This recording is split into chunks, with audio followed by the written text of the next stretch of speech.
start of an epic adventure. See you in a bit.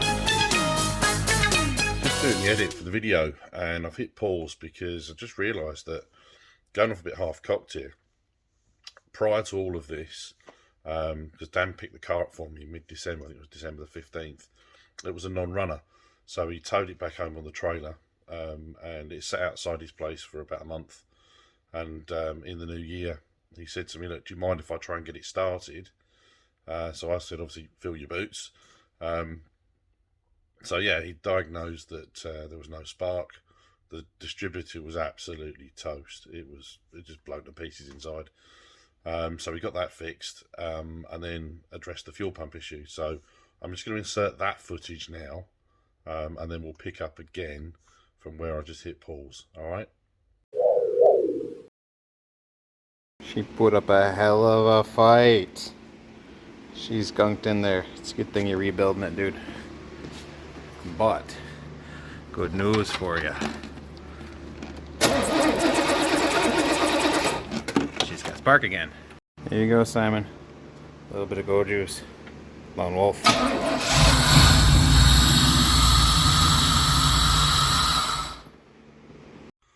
So yeah, as you can imagine, hearing the car start and run for the first time, that was absolutely fantastic news. So we diagnosed the fuel pump was dead. It had been sat in that tank with the fuel in it for nearly 6 years. The car was driven up from, I think, Florida up to Michigan, and then put in a U-Haul locker, and locked away for 6 years. So it was bought as a project with all the parts, a lot of parts to rebuild it. I've had to buy a couple of bits like the window sweeps and bits and bobs like that, but big bundle of parts. Now I can't ship the vehicle and all those parts, and most of the parts that were in the car were junk, hence why the project. So what we decided to do was, I say, strip out all the parts that were faulty or ruined, put the good parts in that came with the project, and dispose of the other stuff. So I'm not shipping rubbish back to the UK for no reason. So we ascertained we need a new fuel pump, so I ordered a fuel pump from Rock Auto, and I got a fuel filter sock as well. It goes on the bottom of the pump in the tank, just to filter out any debris that would be collected up otherwise by the pump and potentially ruin the system. So we elected to let Dan take the decision as to what he was going to do with that. I was happy if he was going to cut a hole in the boot floor and come from the top, as a lot of people tend to do. But Dan, being a perfectionist, and I can't knock him for that, he decided to drop the back axle, take the tank out, and attack the fuel pump that way. And that was actually a good call, because where the filler neck goes into the tank, there was a bit of a leak there that someone had tried to patch up before, and I'll show some photographs of that in a second, and then show the repair that Dan's done, and he pressure tested it. That's perfectly okay. So he fitted the new pump, a new sock into the fuel tank, and refitted it all, and then well, you'll see it started and it ran. So without further ado, I shall put those videos in and some photographs now, and we can look at those. Any bets on how many gallons? Delicious. Actually doesn't smell that bad, considering it was really sitting since 2016. I did add some gas to see if it would free up the pump, but maybe like a gallon. So I gotta figure out what to do with this.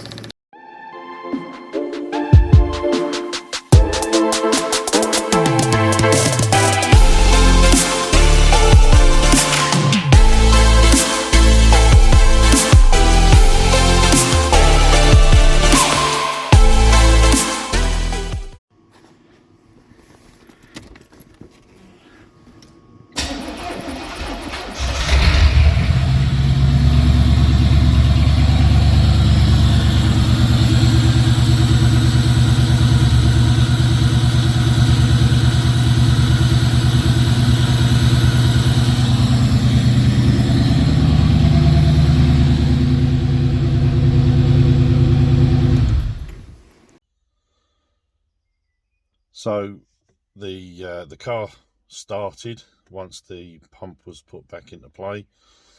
You notice when it's cranking, it takes a few seconds to fire up. That's because the timing was out. Obviously the distributor had been put in a rough position, so Dan adjusted the timing and then went to fire it up again. I'll include that footage now.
So we established that the car starts and runs, no problem. It's got the new fuel pump, it's got the new distributor. They were really cheap. The distributor was like $50 and the fuel pump and sock was $45, I think. Absolutely so cheap to get parts for these cars. Even when you ship the parts to the UK, it's still not that expensive. So let's carry on with the video where we were. I think I was just arriving at Heathrow to the business parking, so we'll carry on from there. So I've made it to Heathrow business parking. It's ridiculously early o'clock, 5:20 nearly. My flight's been delayed by an hour, so I've got plenty of time to get the bus into the terminal and go and get something to eat and relax in the lounge hopefully for a little bit. So today's flight is from Heathrow to New York JFK, and then I've got about 3 hours. It would have been 4, but the plane's been delayed, so about 3 hours layover in JFK, and then a short flight on from JFK to Buffalo Niagara Airport. My friend Brandon's going to collect me, and we've got a car park to collect. Catch you soon.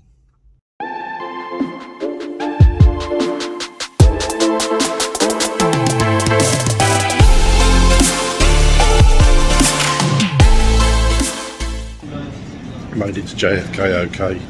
So I've got about another 2.25 hours until my next flight, which is on to Buffalo Niagara, and be on the way again soon. So another step closer to picking up the free bumper, and then in a couple of days' time landing in Detroit to go and look at the car. So I'll keep you updated.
Right, I've arrived at my boss's place.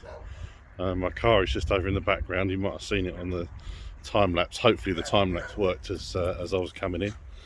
So I'm just going to switch the camera around. There she is. Jesus, the size of those tailpipes are like baked bean cans.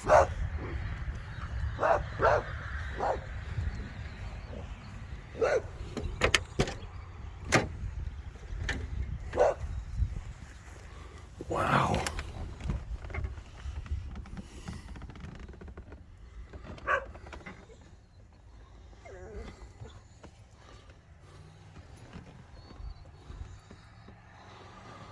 This is going to be a fun project. Oh, I need to do something about those pedals, they're gopping.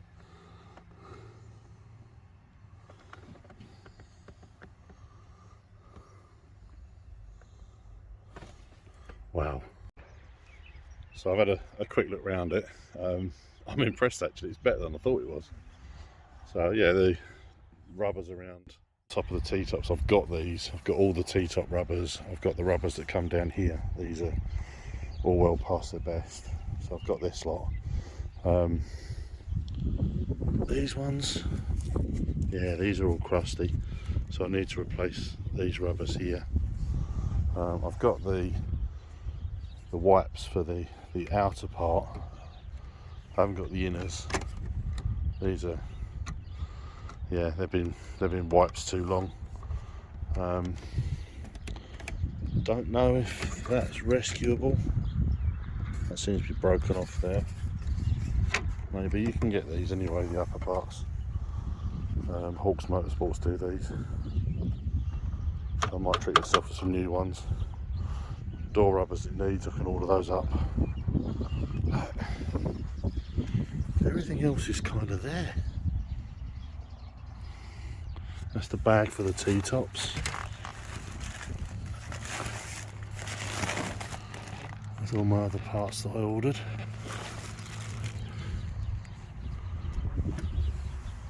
I mean, yeah, all the seats are coming out anyway. Yeah.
That was an adventure. Just driven back the 30 miles from my boss's house to the hotel. It's pitch black. It's absolutely been thrown it down with rain, spray everywhere. Roads were unlit. I've driven out here a lot. Oh, interior light's gone off. Bear with me. Where's the thing? There we go. That one. There we go. Yeah, I've driven out here a lot, but never this late at night. Hadn't realised the roads were so unlit. No road markings to speak of. You know, the lanes are the lanes are not marked out very well with white paint or anything. So you're just kind of trying to follow the the tyre tracks that have been left by the vehicles, and people come past you with their main beam on full, so you're getting dazzled when they're coming up behind you. They're dazzling in your mirror. Because of that, you can't see in front of you, so it's a real concentration effort the whole way. But we made it in one piece. The car has now got pretty much no interior in it. We've stripped out the seats, the door cards are off, centre console's out. To be fair, most of it's junk. It's well past its best, old and tired. So a lot of that's going to go in the scrap pile.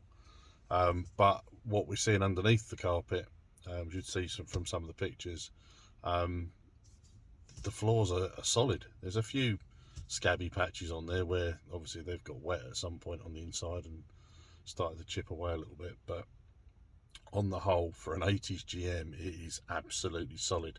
So we've got a good one. It's certainly a good basis to be converting to our kit car. So yeah, I'm going to be taking all the stuff out of the trunk of the vehicle tomorrow, get the trunk carpets out, and then start to work out what we're going to do for some sound deadening. So I'll probably use Dynamat or something similar. Dan said he's got a box of that somewhere, so I shall start to use that, and then go and get some more, I think, just to finish off, so we've got some sound deadening. I've got the carpet to go in. There's no way I could have shipped it with the carpet that was in there. It was absolutely disgusting. There's some things we found in there that you wouldn't want to touch with your bare hands. You'd have to be gloved up to go in there and do it. So yeah, the car's starting to look a lot better already, and we continue to see how far we can get tomorrow. Got Friday night, we're going out for a team dinner, so I won't touch it Friday, but we'll be on it the whole weekend, so we should get some good amounts of stuff done. But I'm going to order new door cappings. They were bad. I need to change those. I need the headliner fiberglass panel. Mine's just the cardboard stuff in there is 30 odd years old. It's been a headliner for too long. So I'm going to get in the hotel. I'm going to order some food because I'm starving, and going to jump in the shower. And then whilst I'm eating the food, I'm going to jump on and order from Hawks Motorsports and whoever else I can find to get the parts I need for the trim. And then hopefully over the next couple of days, if that can arrive while I'm here, we'll build up what we can. If not, I'm sure Dan will put the stuff back in for me. But it's been good. It's been enjoyable. Been working with my boss tonight on it and getting to know him in a different manner outside of work, and that's been really good. We get on really well. We've had a good laugh, and he's a car guy as well. His workshop is fantastically huge. You probably saw in some of the pictures, and it's just been brilliant. So I'm gonna sign off now and go in and get some food. So that was the first day working on the car. It was a long day because I've been travelling that day as well, and I'd flown in from Buffalo. So I was quite tired anyway, and it was a late finish. I got back to the hotel at like, I don't know, 10:30 or something. So yeah, I went back after work the following day, about 6-ish, 6:30, something like that. And we cracked on with doing some more to the interior of the car.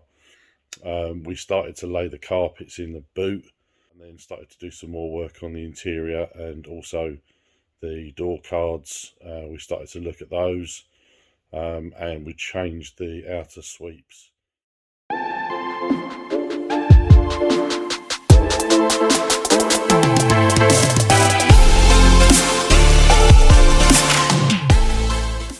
So we've installed the new outer sweeps for the windows, and the new door rubbers are on. They go around from here all the way around the bottom and up, and I've put these new little triangle pieces on as well. Electric mirrors are installed just with the wires hanging. Gonna install the wiring harness when it gets over to the UK, because that's behind the dash. I've got to take the dash out to do that. Don't want to get that involved while I'm here. Dan's done that side. That's all done the same. The trunk carpet has settled a little bit. It's been installed for a day and a half now, roughly. So we're going to clean up in there and then start to lay the main carpet in. I think that'll be the next job, and then throw the seats back in and the trim. I never got to do some brakes. It's got no brakes at the minute. Catch you in a bit.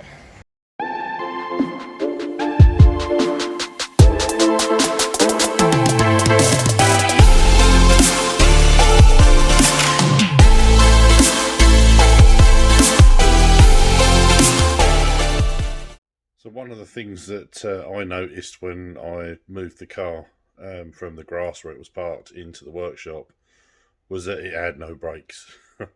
The pedal did pretty much nothing. You stand on it and it went right to the floor. Not a lot happened. Now Dan did say when he moved the car into the workshop he had to tow it. There was so much rolling resistance it just wouldn't push along. So he used his little John Deere tractor to pull it into the workshop. So he did have a look. He took one of the rear drums off and the rear brakes were in very, very bad condition, but they were the original aluminium drums, probably the original shoes on there as well. So to make the vehicle safe so it can be shipped, I mean, at the end of the day, someone needs to drive it up onto a truck if we want to transport it to New York, and then it needs to get driven onto a ship or into a container. So it needs to be at a stop to be safe. So we decided to order up some rear brakes and front brakes for it. So it was a combination of parts from Rock Auto, from AutoZone, and also from O'Reilly's. So we had a good look. Everything from the rear was absolutely shot. That was all new, including the fitting kit. Got new front discs and new front pads. Also managed to get the fitting kit. So I got the grease cap, the nut, etc. Also the calipers. When we took the front wheels off, the calipers were rusty as hell, and the seals were all perished, and the pistons were rusted out in place. We couldn't push the pistons back. So the calipers were like $20 each. It wasn't worth getting a rebuild kit. So we did all that and built the front brakes up. Oh, we also had to put a new brake hose on. The passenger side, the brake hose had collapsed and we couldn't bleed it. So we got one of those and that went on too. So the brakes are all bled up properly, and we had a good pedal.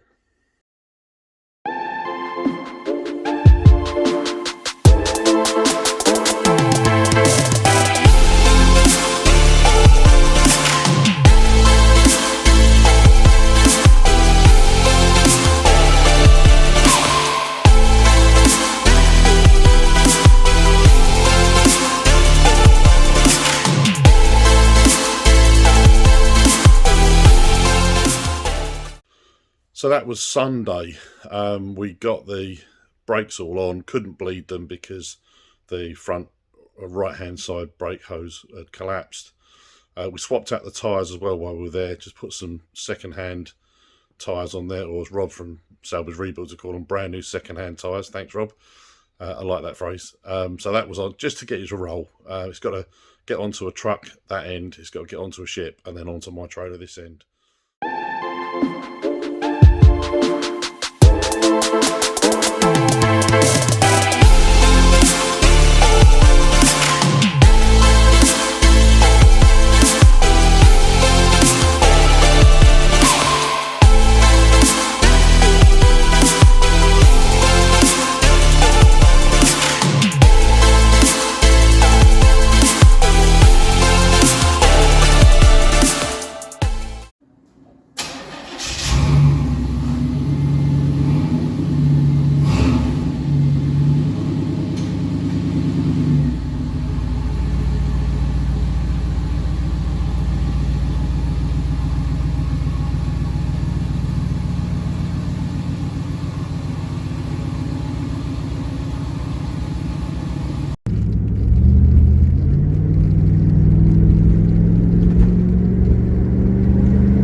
So that's it.